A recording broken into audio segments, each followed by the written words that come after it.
السلام علیکم پیارے دوستو، آج ہم ایک ایسی حقیقت بیان کر رہے ہیں جو انسان کے دل کو لرزا دیتی ہے۔ یہ داستان صرف گزرے ہوئے زمانے کی بات نہیں بلکہ آج کے انسان کے لیے بھی انتباہ ہے۔ یہ قصہ ہے سامری اور اس کے بچھڑے کا، وہ بچھڑا جس نے ایک پوری قوم کو راہ سے بھٹکا دیا۔ یہ قصہ انسان کے نفس، اس کی کمزوریوں اور اس کے امتحان کی گہری تصویر پیش کرتا ہے۔ بنی اسرائیل برسوں تک ظلم سہتے رہے۔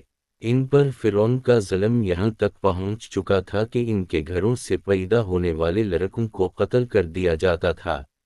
آخر کار اللہ نے اپنے نبی موسیٰ کو بھیجا اور موسیٰ نے اللہ کے حکم سے اپنی قوم کو آزاد کرایا۔ سمندر پھٹ گیا، راستہ کھل گیا، سچ جیت گیا اور فرعون اپنے لشکر کے ساتھ غرق ہو گیا۔ اس بڑے معجزے کے بعد بنی اسرائیل کو آرام نصیب ہوا، مگر ان کے دل ابھی پختہ نہیں ہوئے تھے۔ زمانہ دراز تک بت پرست قوموں کے ساتھ رہنے کی وجہ سے ان کے دلوں میں کمزوری باقی تھی۔ وہ اللہ کے قدرت تو دیکھتے تھے مگر ان کے دلوں پر اثر کم ہوتا تھا۔ جب موسیٰ کو اللہ نے طور کی جانب بلایا تو وہ اپنی قوم کو اپنے بھائی ہارون کے سپرد کر کے روانہ ہوئے۔ ان کی غیر موجودگی میں اللہ نے ان سے ہم کلامی فرمائی۔ وہ اللہ کے احکام لے کر اپنی قوم کی اصلاح کے لیے جانے والے تھے مگر ان کی غیر موجودگی ہی وہ لمحہ تھا جس کا سامری کو انتظار تھا۔ سامری چالاک، ذہین مگر اندر سے بدنیت آدمی تھا۔ وہ بظاہر نیک نظر آتا تھا مگر اس کے دل میں حسد، فریب اور فتنے کی آگ بھڑک رہی تھی۔ وہ جانتا تھا کہ اگر اسے موقع ملا تو وہ بنی اسرائیل کے دلوں میں شگاف ڈال سکتا ہے۔ موسیٰ کے طور پر جانے کے بعد قوم کی بے چینی دیکھ کر اس نے اپنے ارادے پورے کرنے کا فیصلہ کر لیا۔ چند دن گزرے اور قوم میں بے چینی پھیل گئی۔ موسیٰ کی واپسی میں تاخیر ہوئی تو کچھ لوگ کہنے لگے کہ شاید موسیٰ واپس نہ آئیں گے۔ کچھ نے کہا کہ وہ ہم سے ناراض ہو گئے ہوں گے۔ کچھ نے کہا کہ وہ ہم سے دور ہو گئے ہیں۔ اس طرح کے خیال قوم کے دلوں میں بڑھنے لگے۔ اسی بے چینی نے سامری کے لیے راستہ ہموار کر دیا۔ سامری نے موقع غنیمت جانا۔ وہ قوم کے سامنے آیا اور بولا کہ تمہارے رہبر تو چلے گئے ہیں، تم اب کس کے پیچھے چلو گے؟ قوم نے پوچھا کہ تم کیا چاہتے ہو؟ سامری نے کہا کہ تم اپنے پاس موجود سونا مجھے دے دو۔ قوم نے وہ سونا جمع کیا جو وہ مصر سے لے کر آئے تھے۔ سامری نے چالاکی سے اس سونے کو پگھلا کر بچھڑے کی صورت میں ڈھال دیا۔ بنی اسرائیل نے اس بچھڑے کو دیکھا تو وہ چونکتے رہ گئے۔ سامری نے انہیں کہا کہ یہ تمہارا معبود ہے۔ موسیٰ اسے بھول گئے اور کسی اور کی تلاش میں چلے گئے۔ قوم میں سے کچھ لوگ فوراً بہک گئے، مگر کچھ نے کہا کہ سونے کا بچھڑا خدا کیسے ہو سکتا ہے؟ سامری نے اس کے جواب میں وہ چال چلی جس نے قوم کو ہلا کر رکھ دیا۔ اس نے بچھڑے میں ایک سوراخ رکھا تھا اور ہوا اس سوراخ سے گزرتی تو بچھڑے سے ایسی آواز نکلتی جیسے جانور بول رہا ہو۔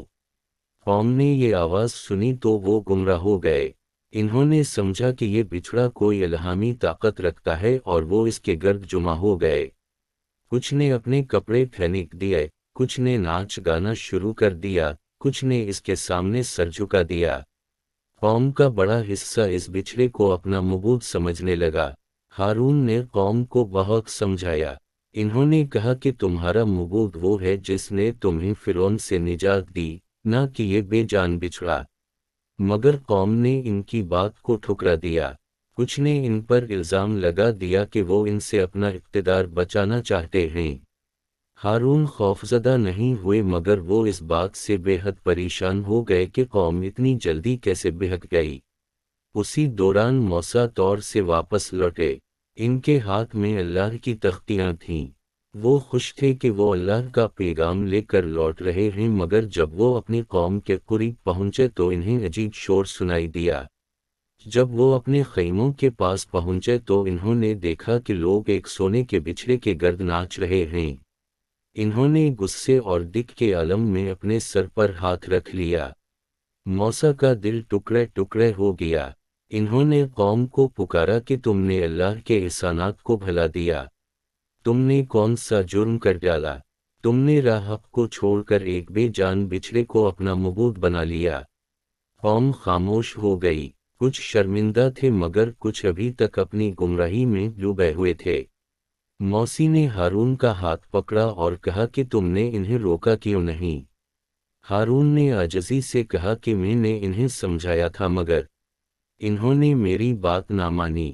مجھے خوف تھا کہ قوم میں پھوٹ پڑ جائے گی اور تم یہ سمجھو گے کہ میں نے معاملہ بگاڑ دیا۔ موسیٰ کو معاملے کی سنگینی کا احساس ہو چکا تھا۔ انہوں نے سامری کو بلایا اور پوچھا کہ تم نے یہ فتنہ کیوں پھیلایا؟ سامری نے اپنے فریب میں لپٹا ہوا جواب دیا۔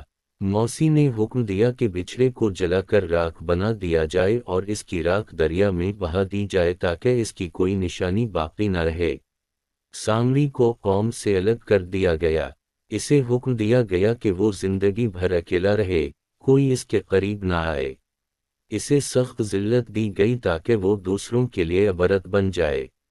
قوم کو حکم ملا کہ وہ اللہ کے حضور سجدہ کرے اور اپنے کیے پر توبہ کرے۔ جنہوں نے سچے دل سے توبہ کی اللہ نے انہیں معاف کر دیا، مگر گمراہی کی یہ مثال آج تک باقی ہے۔ یہ قصہ ہمیں بتاتا ہے کہ انسان کی اندرونی کمزوری اسے کس طرح راہ حق سے بھٹکا دیتی ہے۔ سامری کا بچھڑا صرف سونے کی مورت نہیں تھا، وہ نفس کی گمراہی، خواہش، ڈر اور شک کا مجموعہ تھا۔ جب دل کمزور ہو جائے تو انسان کے سامنے سچ کی روشنی ہونے کے باوجود وہ گمراہ ہو جاتا ہے، مگر جب دل مضبوط ہو تو شیطان کے ہزار جال بھی انسان کو نہیں ہلا سکتے۔ یہ داستان ہمیں یاد دلاتی ہے کہ اللہ کی ہدایت ہمیشہ روشن ہے، مگر انسان کو اس کی طرف ہمیشہ جھکنا پڑتا ہے۔ جو جھک جائے وہ نجات پا لیتا ہے اور جو تکبر کرے وہ تباہ ہو جاتا ہے۔